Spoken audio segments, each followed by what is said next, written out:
How did the Civil War begin and end?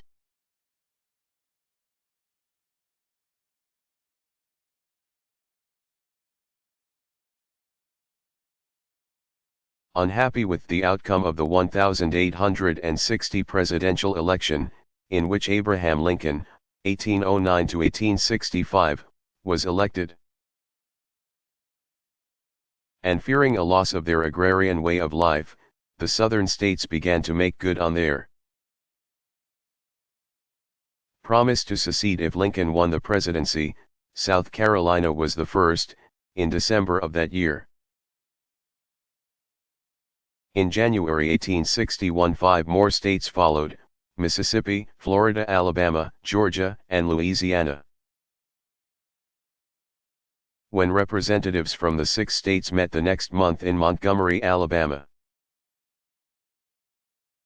they established the Confederate States of America and elected Jefferson Davis, 1808 to 1889, president. 2 days before Lincoln's inauguration, Texas joined the Confederacy.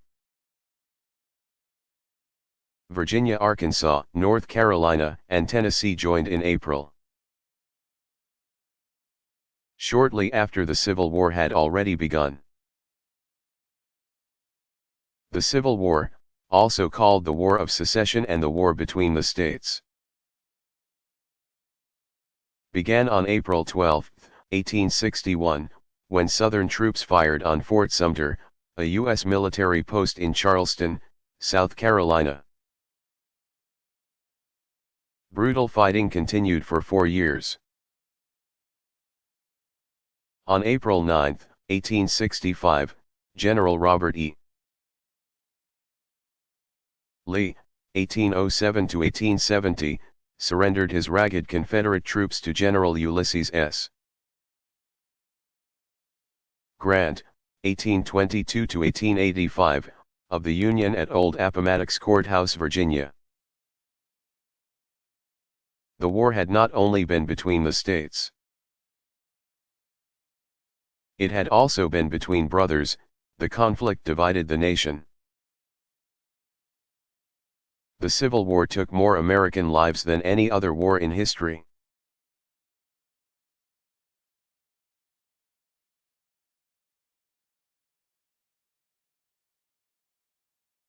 What were the gulags?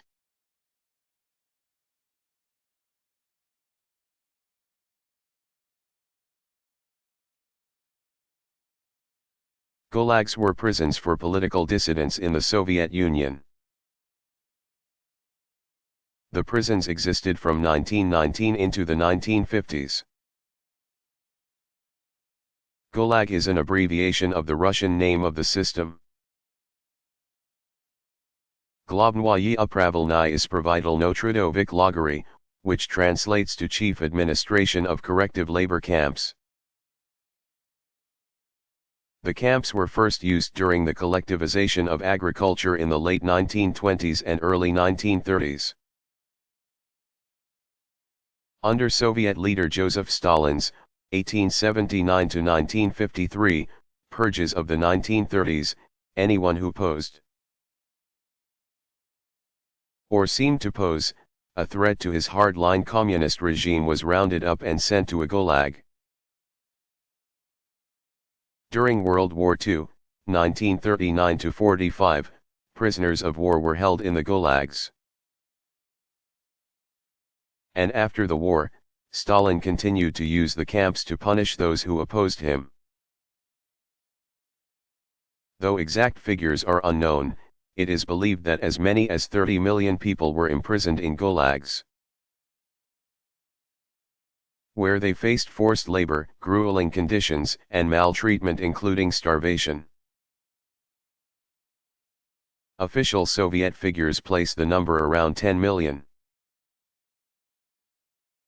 Millions are believed to have died in the gulags. After Stalin died in 1953, the system was dismantled, with some of the prisoners receiving amnesty.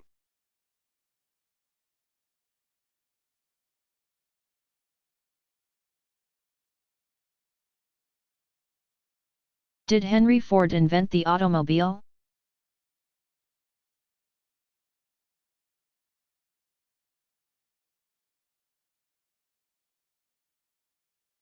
No, while Henry Ford, 1863 to 1947, transformed American industry and changed the way we travel, live, and work, he did not invent the automobile. Just before the turn of the century, there were several inventors who were tinkering with gas-powered vehicles. And by the time Ford had finished his first working car, the Duryea brothers, Charles, 1861 to 1938, Frank, 1869 to 1967, had demonstrated the first successful gas-powered car in the United States. An Ohio-born inventor Ransom Eli Olds, 1864 to 1950, already had a car, the Oldsmobile, in production. Even prior to the work of these American inventors and entrepreneurs, Europeans had made strides in developing the automobile. The automobile is the result of a series of inventions, which began in 1769 when French military engineer Nicolas-Joseph Cugnot, 1725 to 1804, built a steam-powered road vehicle. In the early 1800s, other inventors also experimented with this idea, and the steam-powered vehicle was put into production, both in Europe and the United States. In 1899, William McKinley, 1843 to 1901, became the first U.S. president to ride in a Car Stanley steamer. Built by twin brothers Francis, 1849 to 1918, and Freeland, 1849 to 1940, Stanley. A breakthrough in developing gas-powered automobiles came in 1860, when an internal combustion engine was patented by Frenchman Etienne Lenoir, 1822 to 1900. But the car as we know it was born in 1885 when Germans Gottlieb Daimler, 1834-1900, and Carl Benz, 1844 to 1929, working independently of each other, developed the forerunners of the gas engines used today. In 1891 to 1892, French company Panhard et Levasseur designed a front-engine, rear-wheel drive automobile. This concept remained relatively unchanged for nearly 100 years. Until 1900, Europeans led the world in the development and production of automobiles. In 1896, the Duryea Motor Wagon Company turned out the United States' first production motor vehicle. The gas-powered cars were available for purchase that same year. The development of the car was helped by advances in rubber and in the development of pneumatic tires during the 19th century, with names like Charles Goodyear, American, 1800 to 60, John Boyd Dunlop, Scottish, 1840 to 1921, and the Michelin brothers, French, André, 1853 to 1931, and Edouard, 1859 to 1940, figuring prominently in automotive history. Even after the gas engine was invented, which was ultimately more efficient than the steam engine, the car's development continued along parallel tracks. About 1891, American William Morrison successfully developed an electric car. Electric cars were soon put into production, and by the turn of the century they accounted for just less than 40% of all American car sales.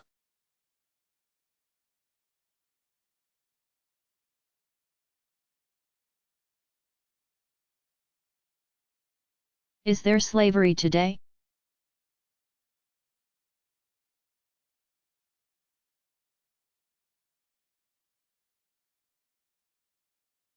Yes, slavery continues into the 21st century. The United Nations Population Fund, UNFPA, has stated, although slavery has been formally abolished from the world, the trade in human misery continues. Today it is called human trafficking. Estimating the size of the problem is difficult. But the UNFPA estimates that about 4 million people are trafficked across international borders each year. The group also reports that the problem is widespread. But the greatest volume of human trafficking exists in Asia, with Africa and Latin America following close behind. The Asia-Pacific region is seen as particularly vulnerable. According to the United Nations Economic and Social Commission for Asia and the Pacific, UNESCAP, because of its huge population pyramid, growing urbanization, and extensive poverty, some human rights groups estimate that the number of slaves in the world today is as high as 27 million people. And experts say that it is a growing problem, fueled by globalization. Men, women, and children, especially in developing countries, are forced into labor in sweatshops and fields, and into prostitution in brothels. In desperately poor regions of the world, families sell their children into slave labor and forced prostitution. Other victims are lured in, according to the United Nations Office on Drugs and Crime. From Himalayan villages to Eastern European cities, people, especially women and girls, are attracted by the prospect of a well-paid job as a domestic servant, waitress, or factory worker. Traffickers recruit victims through fake advertisements, mail-order bride catalogs, and casual acquaintances. But the victims end up in situations controlled by their traffickers, and they are exploited against their wills to earn illicit revenues. By the early 2000s, human rights groups and governments were organizing to combat the increase in human trafficking. Several agencies of the United Nations work to address the roots of the problem and to aid victims. Non-government agencies were playing a role as well. One such group is Shared Hope International. Founded in 1998 by U.S. Congresswoman Linda Smith, Washington, to rescue and restore women and children in crisis by providing comprehensive services to meet their needs. Italy's government was at the forefront of the anti-trafficking movement, offering residency permits to victims and funding local shelters through legislation passed in 1999. In 2000, the U.S. Congress passed the Victims of Trafficking and Violence Protection Act, TVPA, declaring that sex trafficking is the modern-day slavery. Government figures estimated that each year 45,000 to 50,000 women and children were trafficked into the United States, where they were trapped in modern-day slavery-like situations such as forced prostitution. But the trafficking problem in the United States, and elsewhere, is not limited to importing women and children from other countries.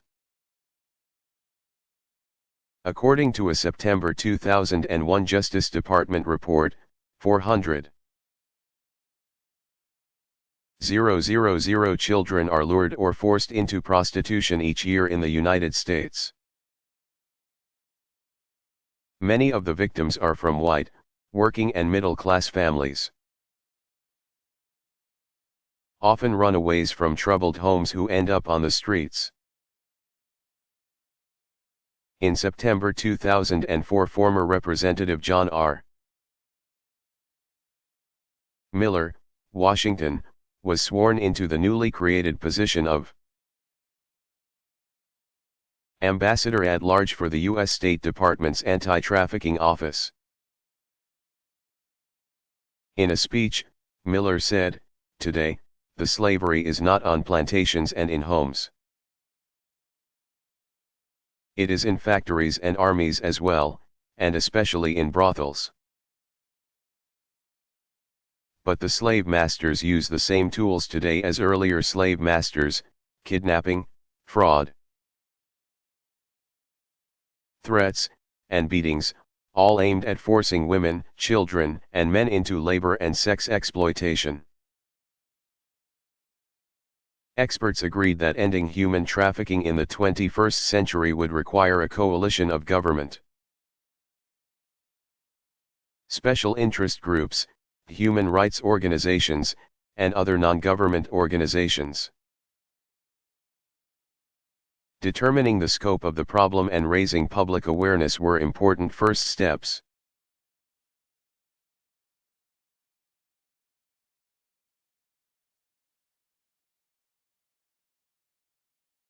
What was the impact of the accident at 3 Mile Island?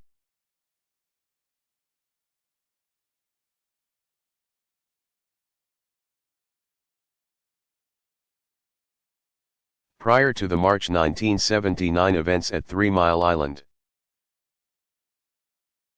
it was thought that the danger of a nuclear meltdown was almost negligible.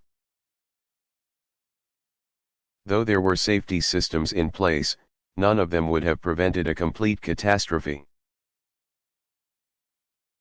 Since the accident, the American Nuclear Regulatory Commission, NRC, and utility companies have worked together to resolve the problems that were revealed. Among the efforts and requirements put into place were more stringent licensing procedures for operators,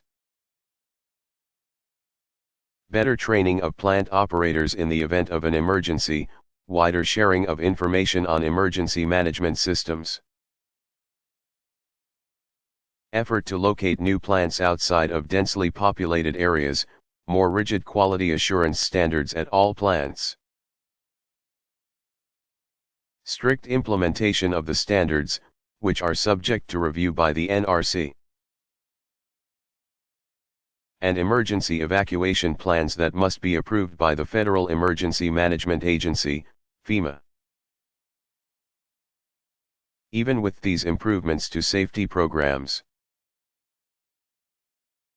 the accident at Chernobyl in 1986 again produced worldwide concern over the hazards of nuclear power.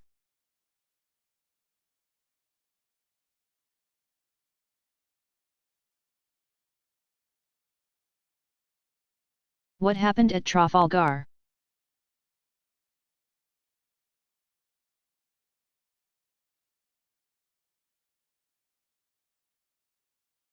Cape Trafalgar, on the southwest coast of Spain, was in 1805 the scene of a decisive victory for Great Britain over Napoleon Bonaparte's 1769–1821 navy. Other than a one-year respite in 1802, France and Britain had been at war with each other since 1793. Napoleon remained determined to conquer Britain, just as he had most of continental Europe. But when his fleets met those of decorated English Admiral Horatio Nelson, 1758–1805, off the coast of Spain, the certain defeat and destruction of Napoleon's navy ended the emperor's hopes of invading England. The confrontation at Trafalgar was the culmination of a 2-year game of cat and mouse between Nelson's fleets and the French under the direction of Admiral Villeneuve. 1763 to 1806, whose sole objective it was to invade Britain. To prevent this from happening, in 1803 Nelson began a 2-year blockade of Villeneuve and the French Navy at Toulon, France, on the Mediterranean coast. When the French fleets escaped Toulon, attempting to lure the British out to sea, Nelson chased them all the way across the Atlantic to the West Indies and back before the showdown off Spain's coast, where the French were joined by Spanish fleets. Meantime, the coast of England remained protected by the British Navy, leaving no opportunity for invasion by the French. On October 21, 1805, seeing the enemy sailing out of Trafalgar, Nelson formed his fleet of 28 ships into 2 columns, intending to divide and conquer the combined French and Spanish force of 33 ships. About noon that day, as they prepared for the confrontation, Admiral Nelson sent out one of the most famous commands of naval history: "England expects that every man will do his duty." While the British prevailed, destroying Napoleon's fleet in less than 4 hours' time. Nelson was fatally wounded by a sharpshooter, and the English Navy hero died just as victory was his. The brave Nelson had seen fate coming, the night before Trafalgar. He had revised his will, and just before the battle had begun, he told Captain Henry Blackwood, "God bless you, Blackwood, I shall never speak to you again." Nevertheless, Nelson died knowing that he had won, uttering the still famous words, "Thank God, I have done my duty."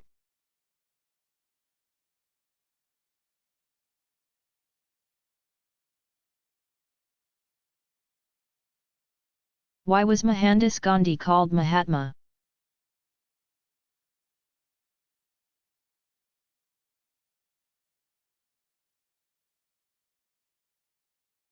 Mohandas Gandhi was called Mahatma, meaning great-souled, by the common people, who viewed him as India's national and spiritual leader. He is considered the father of his country.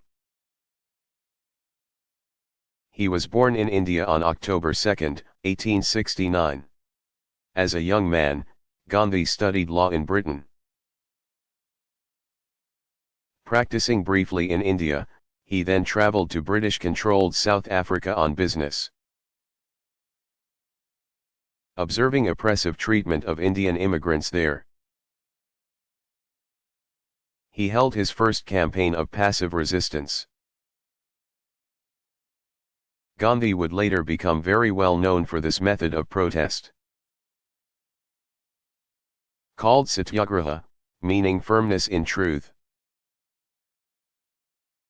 Back in India as of 1915, Gandhi organized a movement of the people against the British government there.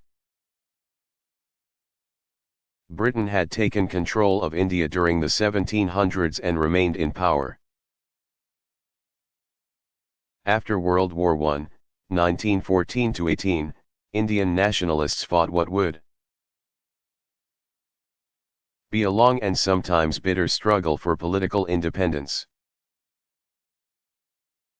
While Gandhi's protests took the form of nonviolent campaigns of civil disobedience, such as boycotts and fasts, hunger strikes, he was more than once arrested by the authorities for causing disorder.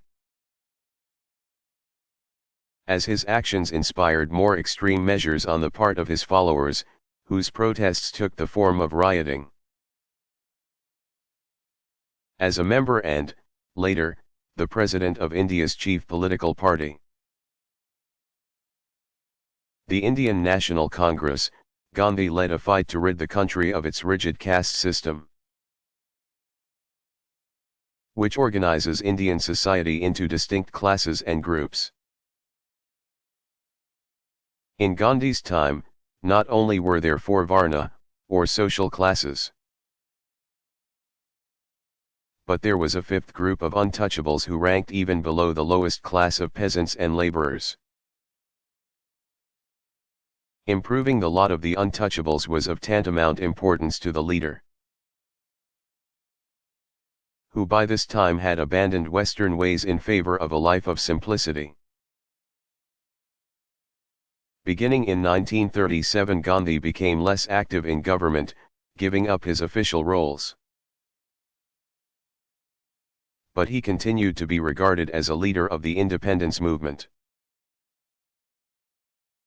During World War II, 1939–45, he was arrested for demanding British withdrawal from the conflict. Released from prison in 1944. Gandhi was central to the post-war negotiations that in 1947 resulted in an independent India.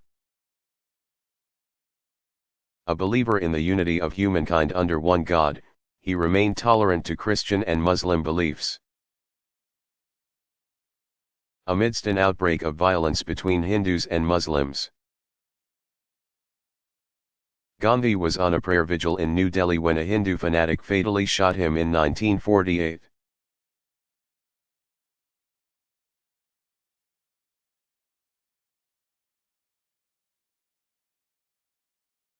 When did sailors begin using latitude and longitude to navigate?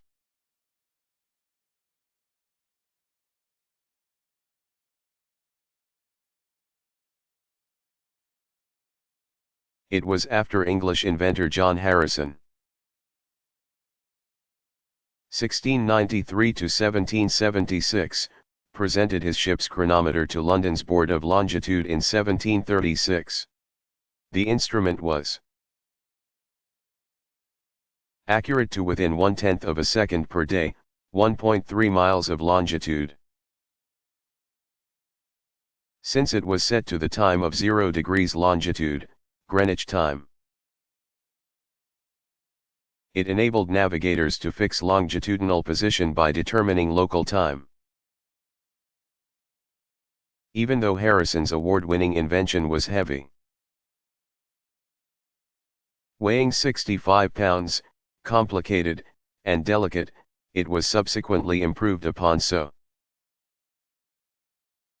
that it could be used on any seafaring vessel in any weather conditions.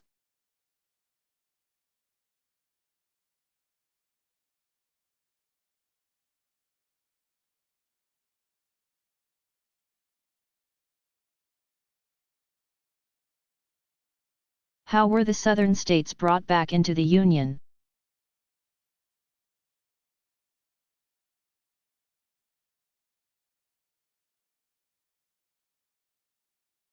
Even before the Civil War had ended, Washington, D.C.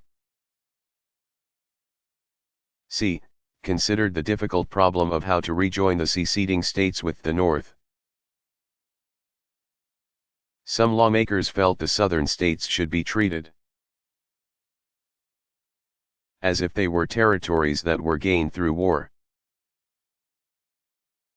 Others, including both Abraham Lincoln, 1809–1865, and Andrew Johnson, 1808–1875, reasoned that since secession was illegal, the South belonged and always had to the Union, and therefore the states ought to be brought back into their proper relationship with the federal government. They favored punishing the Southern leaders but not the states themselves. President Abraham Lincoln developed his 10% plan, as soon as 10% of a state's population had taken an oath of loyalty to the United States, the state would be allowed to set up a new government. but Congress opposed it, proclaiming the policy too mild, and responded by passing the Wade-Davis Bill. June 1864, making the requirements for statehood more rigid. Instead of Lincoln's 10%, Congress required that a majority of voters in each state would need to swear their loyalty in an ironclad oath, before statehood could be restored. Further, the bill stipulated that the Constitution of each state had to abolish slavery and that Confederate military leaders were to be prohibited from holding political office and otherwise disenfranchised. Lincoln opposed the bill and neither signed nor returned it before Congress was dismissed. And so the Wade-Davis measure failed to become law. When Lincoln was assassinated the following April, the matter remained unsettled. His successor, President Andrew Johnson, soon put forth a plan to readmit the states. He called for each state constitution to abolish slavery and repudiate the Confederate war debt. Further, a majority of voters in each state needed to vow allegiance to the Union. Once a state had reorganized itself under this plan, Johnson required the state legislature to approve the 13th Amendment, abolishing slavery in the United States. When Congress reconvened in December 1865 for the first time since Lincoln's assassination, all former Confederate states except Texas had complied with the President's specifications for statehood. But these new states had also set up black codes, severely restricting the rights of blacks. Further, there was violence against blacks who were the victims of attacks by white Southerners, including members of the newly formed Ku Klux Klan, a secret white organization that spread terror across the South. Congress became determined to fight the readmission of the Southern states by Johnson's lenient standards, and it refused to seat any representatives from the South. The move angered President Johnson, and political volleying between the legislature and the executive office began. Ultimately, it was Congress that determined the process by which the Southern states were readmitted. By the summer of 1868, the legislatures of 7 of 11 Southern states had approved the 14th Amendment. The remaining 4 states, Georgia, Mississippi, Texas, and Virginia, complied with the requirements for statehood by 1870, at which time the Union was restored, and congressional representatives from the South were again welcomed in Washington. In the intervening period, between Congress's rejection of President Johnson's plan for statehood and the ratification of the 14th and 15th Amendments, the South was governed by military administrators who protected people and property and oversaw the reorganization of government in each state.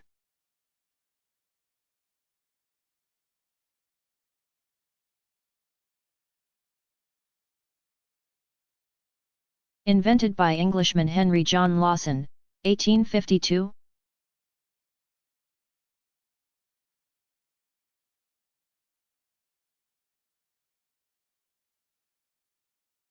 The bicycle had wheels of equal size and a bike chain, to drive the rear wheel. This practical design was improved again in 1895 when air-filled, pneumatic, tires were added. Mass production of the safety bicycle began in 1885. Even after the advent of the automobile, the bicycle continued to figure prominently in everyday life.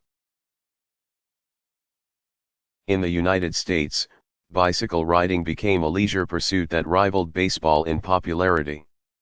Cycling clubs emerged. The tandem.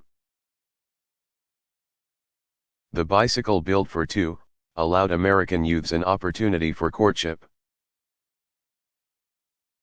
Further, the bicycle industry produced some of the great innovators in transportation, including bicycle designer Charles Duryea, 1861–1938, who, with his brother Frank, 1869–1967, demonstrated the first successful gas-powered car in the United States, and brothers Wilbur, 1867–1912, and Orville, 1871–1948, Wright, who were the first to successfully build and fly an airplane.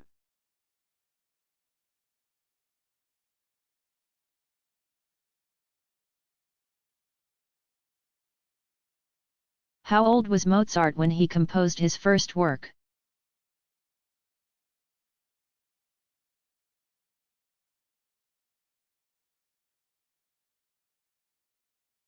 A child prodigy, Wolfgang Amadeus Mozart, 1756–1791, was composing at the age of 5. He had been playing the harpsichord since the age of 3. His father, Leopold, 1719–1787, was a composer and violinist who recognized his son's unusual music ability and encouraged and taught young Mozart. In 1762 Leopold took his son and daughter, Maria Anna, nicknamed Nannerl, 1751–1829, on tour to Paris. While there, young Wolfgang Mozart composed his first published violin sonatas and improvisations. However, the image of the effortless and artless child of nature is not altogether true. Contrary to the reports that the gifted composer never revised first and only drafts, he did work at his craft. In a letter to his father, he wrote, "It is a mistake to think that the practice of my art has become easy to me. No one has given so much care to the study of composition as I have. There is scarcely a famous master in music whose works I have not frequently and diligently studied." The fact is that he did make revisions to his works, though it is also true that he composed at a rapid pace. The result is an impressive body of works, unequaled in beauty and diversity. The complete output, some 600 works in every form, symphonies, sonatas, operas, operettas, cantatas, arias, duets, and others, would be enough to fill almost 200 CDs.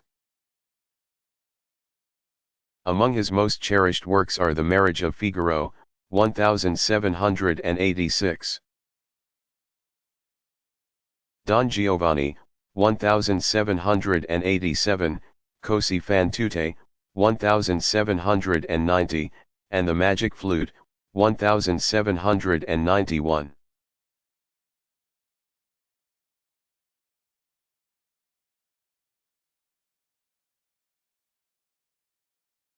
What did the Lusitania have to do with World War I?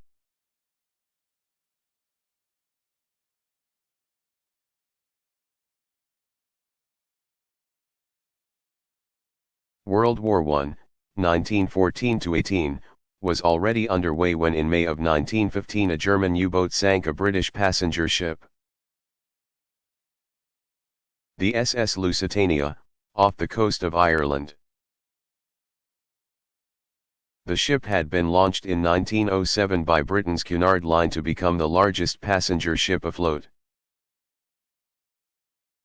When she was downed in the North Atlantic, 1,200 civilians, including 128 American travelers, were killed. President Woodrow Wilson, 1856 to 1924, warned Germany that another such incident would force the United States into entering the war. Germany heeded the warning only for a time.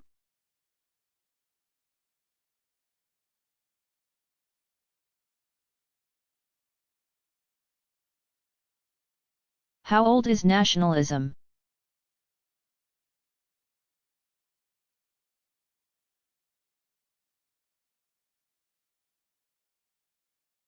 Nationalism, a people's sense that they belong together as a nation because of a shared history and culture,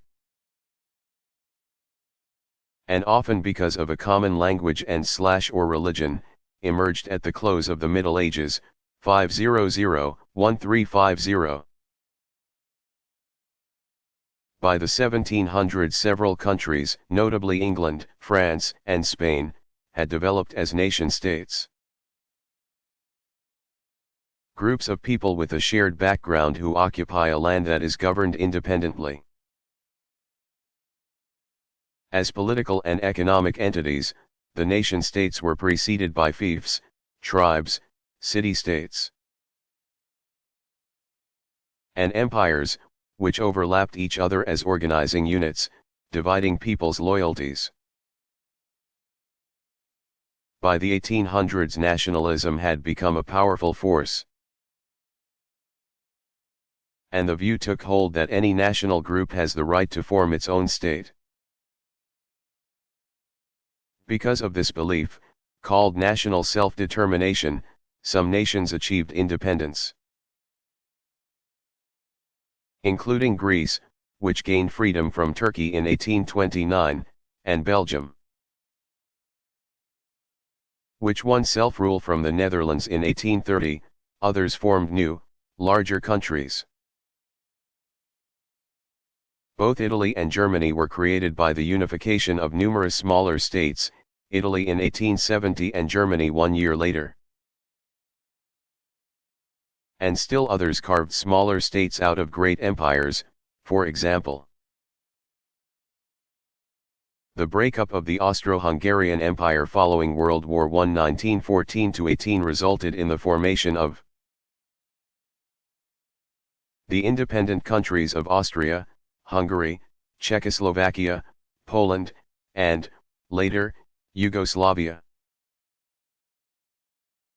In the United States, nationalism in the 1800s took the form of manifest destiny.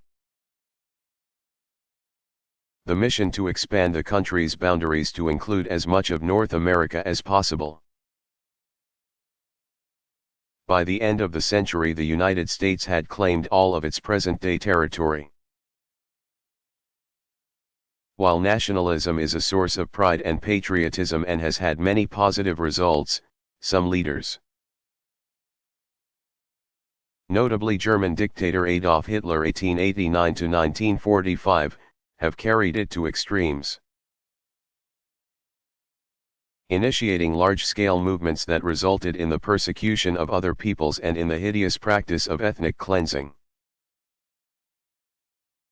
The boundary lines that were drawn on the world map at the end of the 20th century were largely the result of nationalistic movements, some of which had resulted in conflicts and some of which remained unresolved.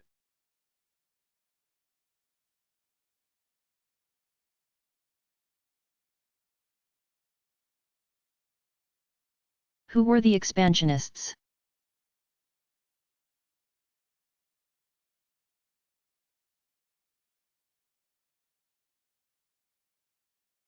Not long after the colonies won the American Revolution, 1775-83, founding the United States of America, a nationalistic, super-patriotic spirit emerged in the hearts of many citizens of the new country. Eager to spread American ideals, many looked westward, northward,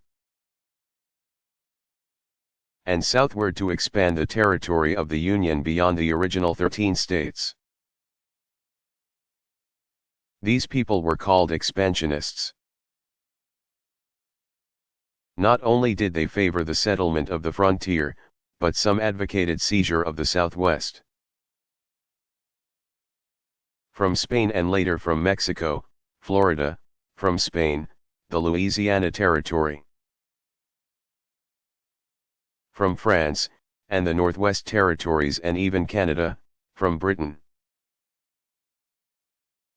By the 1840s the doctrine of manifest destiny stating that the United States had a God-given right and duty to expand its territory and influence throughout North America took hold. The fires of expansionism were fanned by population growth during the 1800s. Pioneer settlement of the plains and the Old Northwest, the present-day states of Ohio, Michigan, Indiana, Illinois, Wisconsin, and part of Minnesota, resulted in an increase in farmland and overall crop production. Yankee ingenuity resulted in inventions such as the cotton gin. 1793, and the McCormick Reaper, 1831, which improved the processing and harvesting of raw materials such as cotton and grain. And a continuous influx of immigrants from Europe supplied labor for the factories that had popped up across New England and the mid-Atlantic states. All these factors combined to create a rapid population growth. In the 2 decades between 1840 and 1860 alone, the population of the United States more than doubled, increasing from just over 17 million to more than 38 million. Though the eastern seaboard cities grew, a system of new canals, steamboats, roads, and railroads opened up the interior to increased settlement. By 1850 almost half the population lived outside the original 13 states. Though Canada, of course, remained in the hands of the British, the spirit of expansionism resulted in the United States' relatively speedy acquisition of North American territories that had belonged to Spain, Mexico, France, and the British. By 1853 the United States owned all the territory of the present-day contiguous states. And by the end of the century, it owned all the territory of its present-day states including Alaska, purchased from Russia in 1867, and Hawaii, annexed in 1898.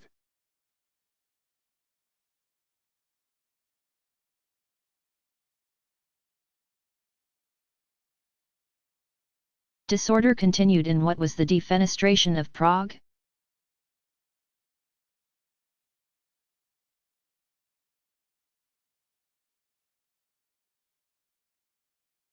The event occurred at the beginning of what came to be known as the 30 Years' War. 1618-48, when Bohemian Protestants, angered at the destruction of their church, appealed to Holy Roman Emperor Matthias, 1557-1619, to intervene on their behalf. When the appeal proved unsuccessful, in May 1618, rioting broke out in the Bohemian city of Prague,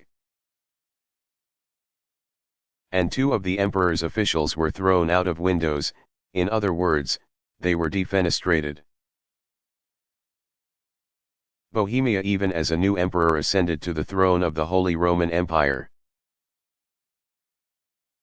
King Ferdinand II, 1578-1637, a Habsburg, wielded an enormous amount of power. And in 1620 he squelched the Bohemian Rebellion, which cost the Bohemians their independence. Further, Catholicism was reinstated as the state religion. These events caused other Protestant lands within the Holy Roman Empire to take notice. Soon the kings of Denmark, Sweden, and France entered into their own campaigns fighting King Ferdinand II for control of German lands. But the conflicts weren't strictly about religious freedom. Reducing the authority of the powerful Habsburg family became a primary objective as well.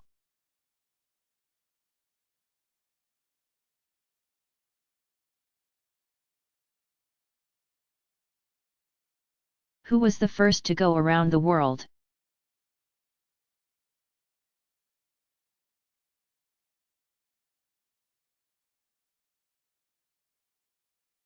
YC, the first to circumnavigate the globe was the Basque navigator Juan Sebastián de Elcano, c.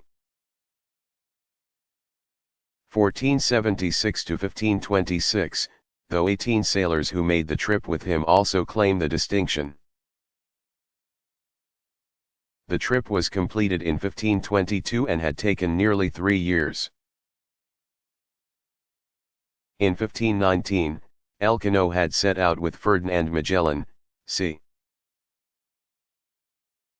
1480 to 1521, on a Spanish-sponsored expedition that became the first one successful in finding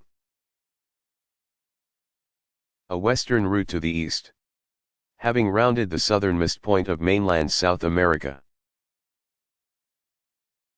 In 1520, and entering into the South Pacific, the expedition reached the Philippines in 1521.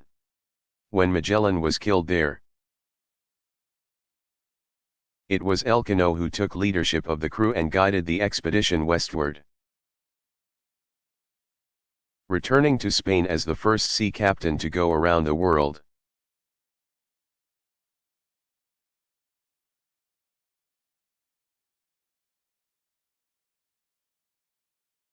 When were ATMs introduced?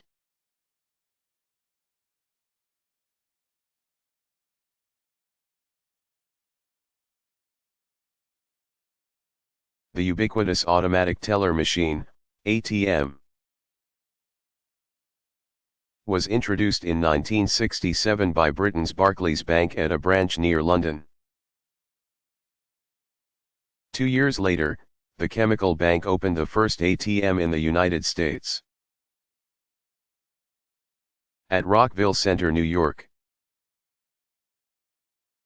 Self-service banking grew steadily in the 1980s and took off in the 1990s. When some banks began charging their customers for banking through tellers rather than ATMs.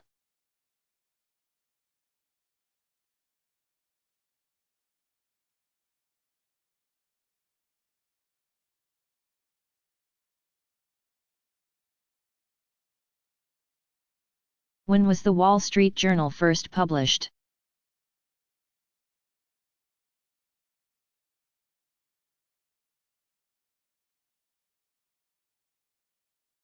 The newspaper, considered one of the world's best and certainly the preeminent American financial periodical, was first published in 1889, 7 years after the Dow Jones and Company. The comma between the two names was later dropped. Was founded by financial reporters Charles Henry Dow, 1851 to 1902, and Edward Davis Jones, 1856 to 1920. Since the founding of the New York Stock Exchange, NYSE, in 1792. Business reporting had been largely based on rumor or speculation. Dow and Jones were determined to provide American businesspeople and investors with up-to-date and accurate reporting on the stock market. In its first 7 years of business, their publishing company grew from 6 employees to a staff of 50. In 1889, Dow and Jones expanded their 2-page daily newspaper, titled Customer's Afternoon Letter, into the Wall Street Journal. The paper's stated goal was to give full and fair information regarding fluctuations in the prices of stocks, bonds, and some commodities. Further, the focus was to be on news rather than opinion. The paper began publishing composite lists of major stocks in 1884. In the decades since, it has expanded coverage to include all facets of the business and economic world and now caters to the leisure interests of business people by publishing reports on the arts, travel, sports, and other recreational activities.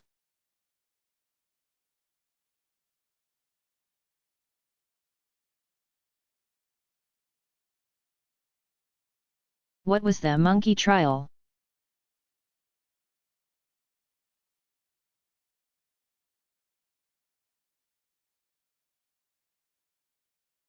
The July 1925 trial of Dayton, Tennessee, public school teacher John T. Scopes, 1900-1970, was dubbed the monkey trial because at issue was Scopes's teaching of evolution in his classroom. Having yielded to religious beliefs in creationism, the story of human origins told in the Bible's book of Genesis. Tennessee state law prohibited teaching public school students about the theories of English naturalist Charles Darwin, 1809–1882. Darwin's scientifically credible work The Origin of Species argued that humans had descended from ape-like creatures.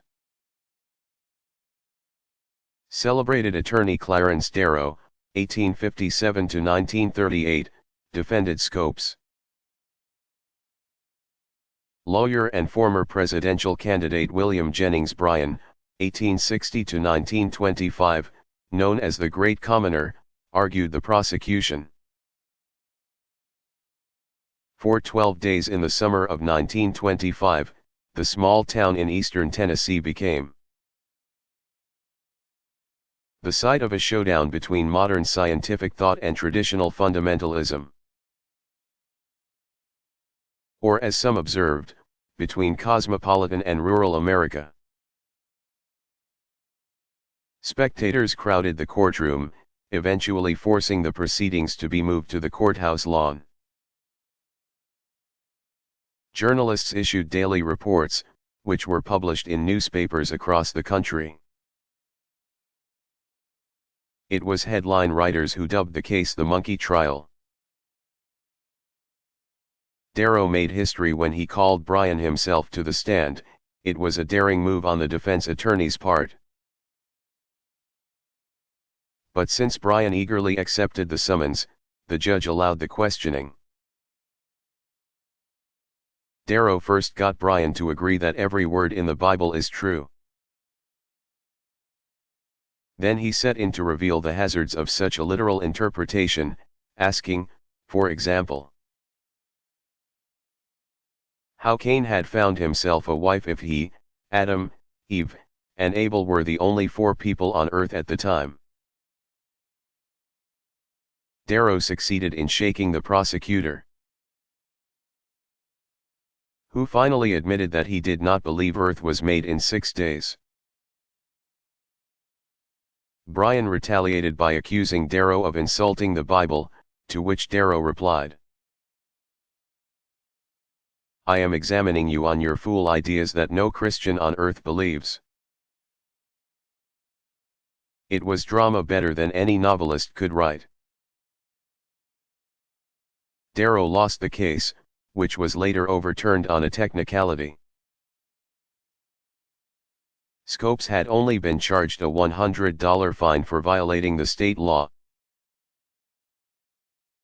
which was repealed in 1967. But the trial, preserved in the play and film Inherit the Wind, is still remembered today. Scopes's crime was not sensational, his trial did not break any legal ground. And the defense had not won a brilliant victory, but the proceedings, carried out in the midsummer heat of the American South, epitomized the era and, ultimately, made for a great story.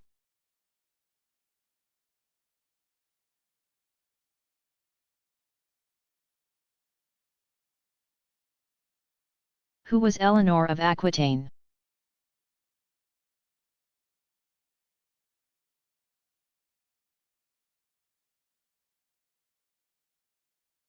Eleanor of Aquitaine, c. 1122 to 1204, was among the most powerful figures of the Middle Ages, 500-1350. Her father was William X, 1099 to 1137, the Duke of Aquitaine, one of the largest and wealthiest regions that became modern France. It extended from the Loire River to the Pyrenees Mountains. Eleanor inherited her father's vast holdings when he died in 1137, she was a teenager at the time. The same year, she married Louis VII, c. 1120 to 1180, who, within a month, succeeded his father as the King of France. As queen, Eleanor took an active role in her husband's business, even accompanying him on the Second Crusade. 1147 to 49, purportedly so that she and her numerous female attendants could care for the wounded. The expedition ended in failure, largely because of a disagreement between the king and queen about the objective. Thereafter, women were prohibited from joining the Crusades. Though Eleanor and Louis had 2 children, both daughters, they were granted an annulment of their unhappy marriage in 1152 on the grounds that they were distantly related. According to feudal law, Eleanor regained Aquitaine. Within a year she married again, to Henry Plantagenet. 1133 to 1189, of England, who was some 10 years her junior. In 1154 he became King Henry II, and Eleanor was again queen, this time of England. Though the couple had 8 children, 5 sons and 3 daughters, their marriage was stormy. Henry had liaisons with other women, the result of which was an illegitimate line of heirs to the throne.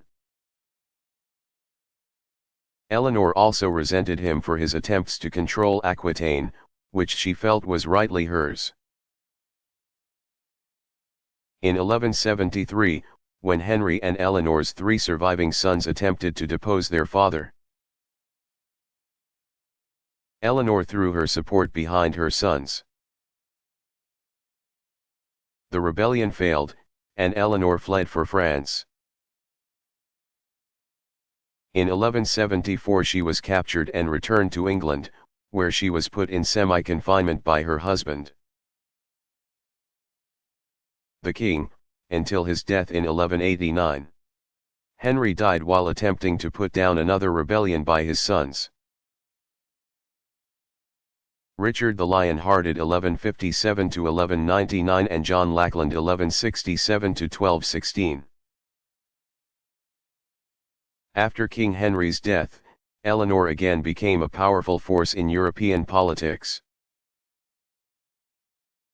Her son, Richard the Lion-Hearted, inherited the English throne, and she took an active role in his administration.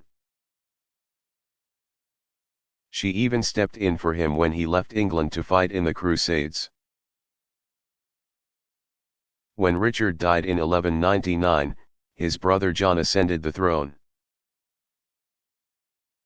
Eleanor, then in her late 70s, continued to wield power and influence. in an effort to ensure the future of the Plantagenets and to reconcile the English and French aristocracies. She arranged for one of her granddaughters to marry the son of the French king. She also managed to secure the family's land holdings in France for King John. She retired from her active political life in 1202 and died 2 years later.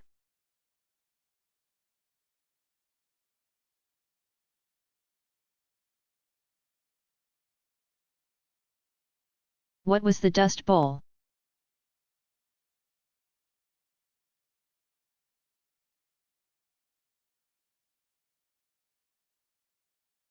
The Dust Bowl was the most severe drought in U.S.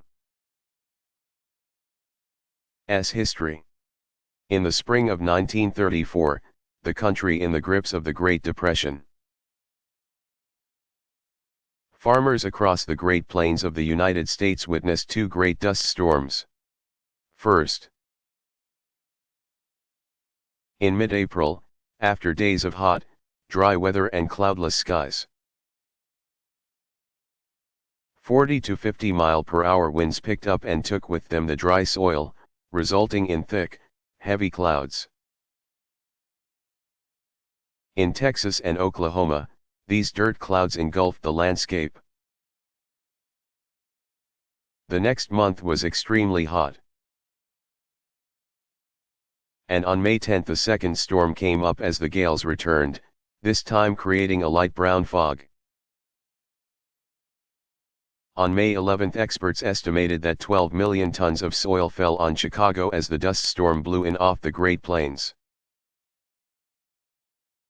And the same storm darkened the skies over Cleveland.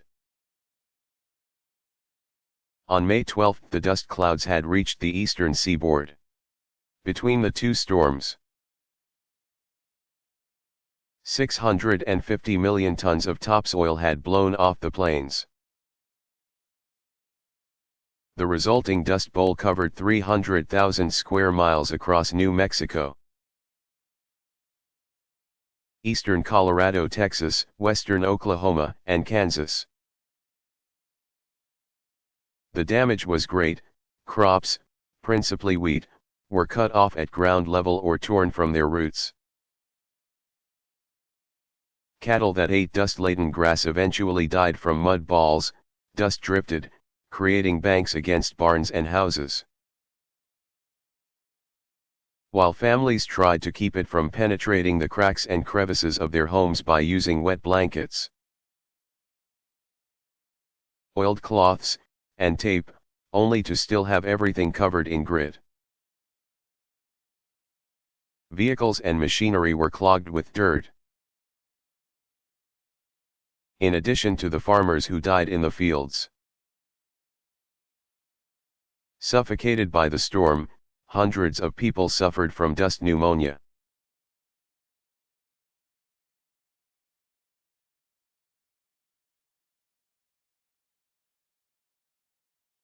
How did Greek civilization begin?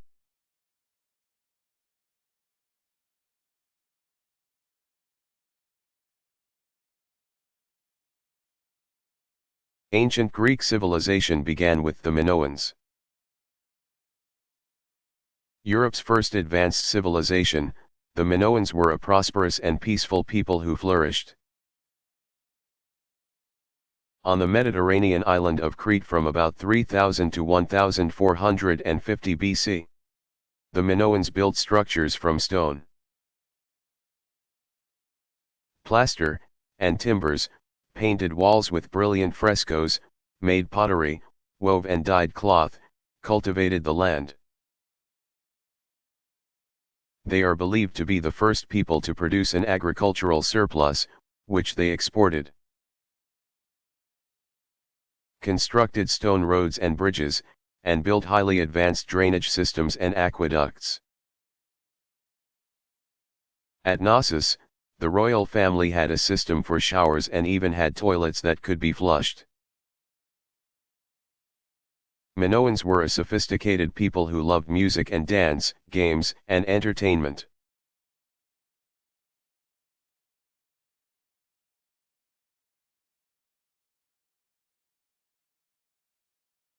Who was Confucius and who do people still quote him?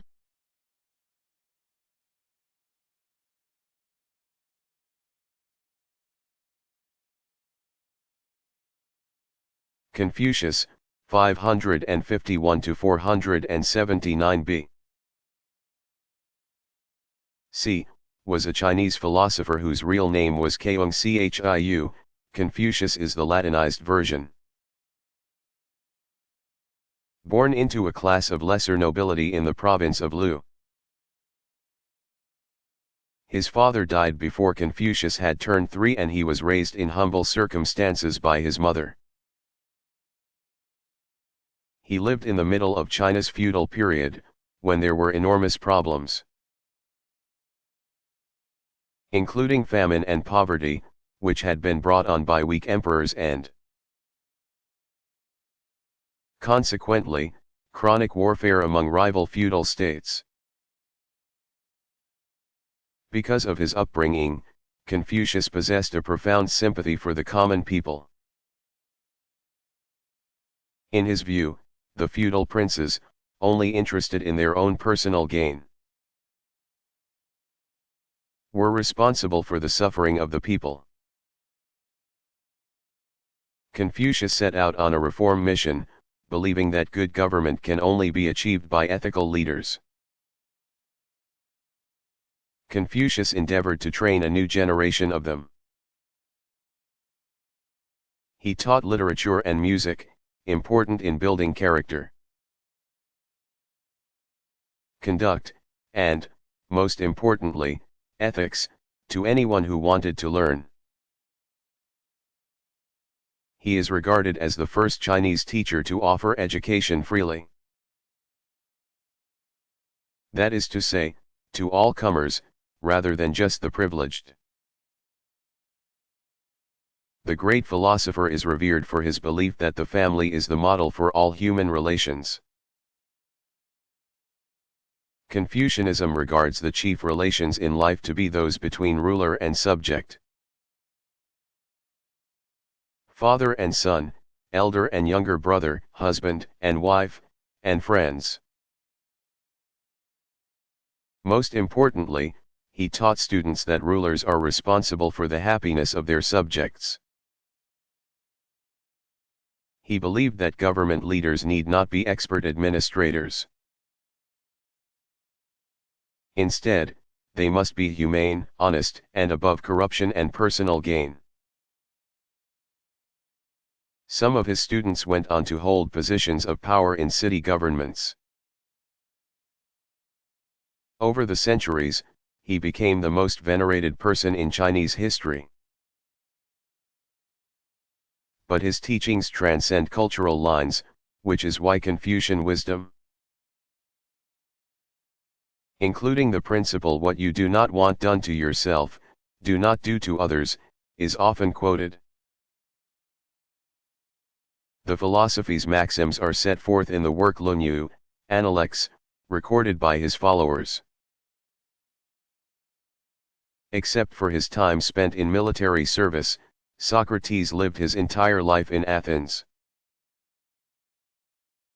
where he was as well known for his disheveled appearance as for his moral integrity, self-control, and quest for wisdom. He lived during a time when attention was turning away from the physical world of the heavens, and toward the human world, of the self, the community, and the law. He participated in this turning point by walking the streets of Athens, engaging people including rulers who were supposed to be wiser than he in conversation.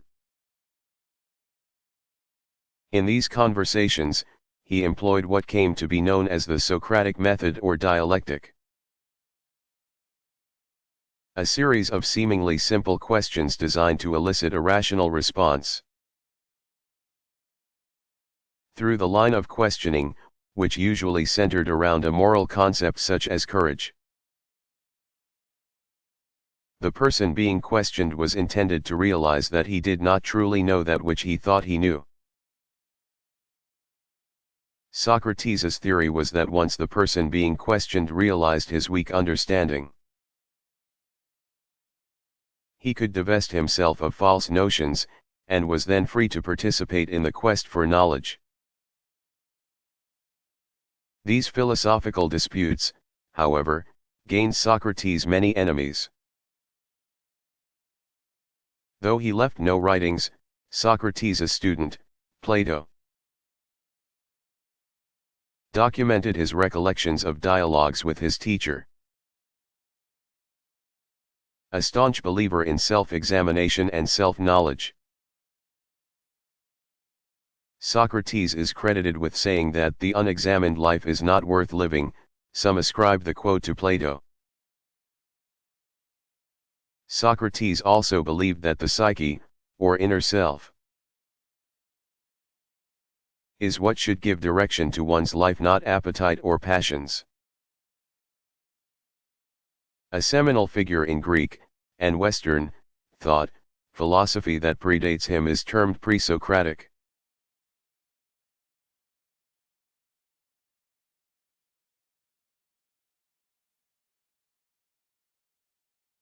Who was Emmett Till?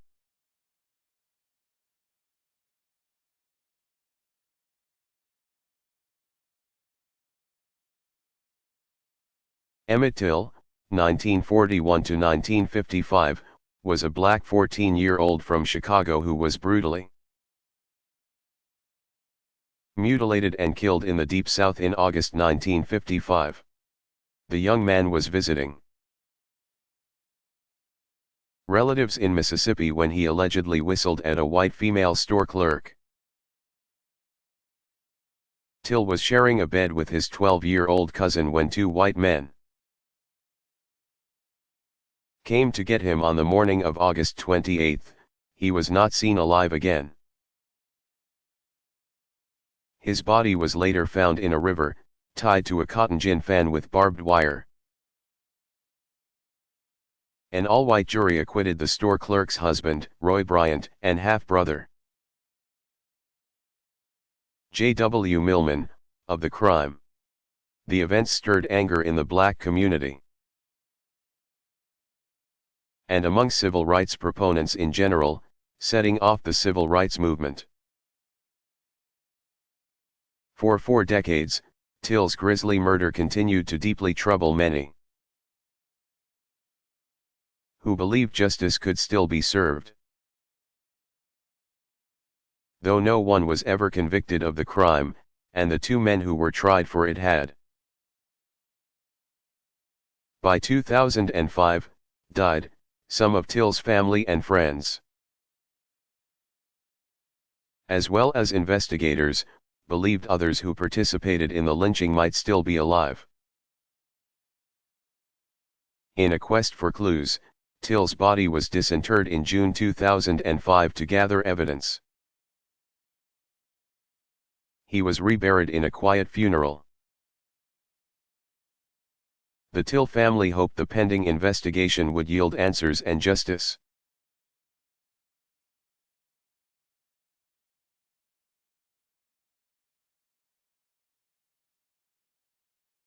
When was the bicycle invented?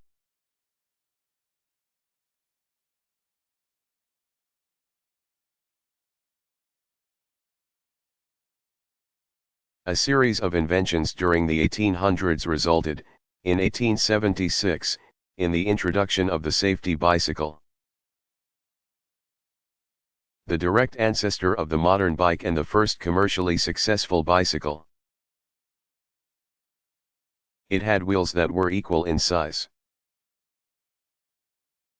making it easier and safer to ride than its high-wheeler predecessor. The bikes proliferated.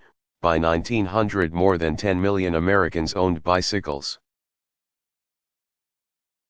As with other inventions, the bicycle was the result of the work of several innovators.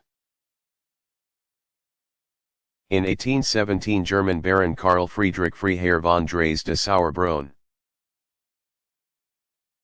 1785 to 1851, developed a device that resembled a scooter.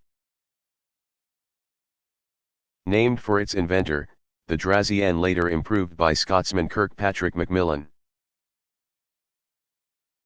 1813 to 1878, who in 1839 added pedals to the vehicle, giving the world the first real bicycle.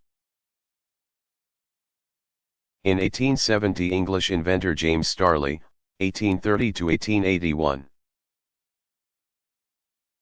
designed a bicycle with a large front wheel and small rear wheel.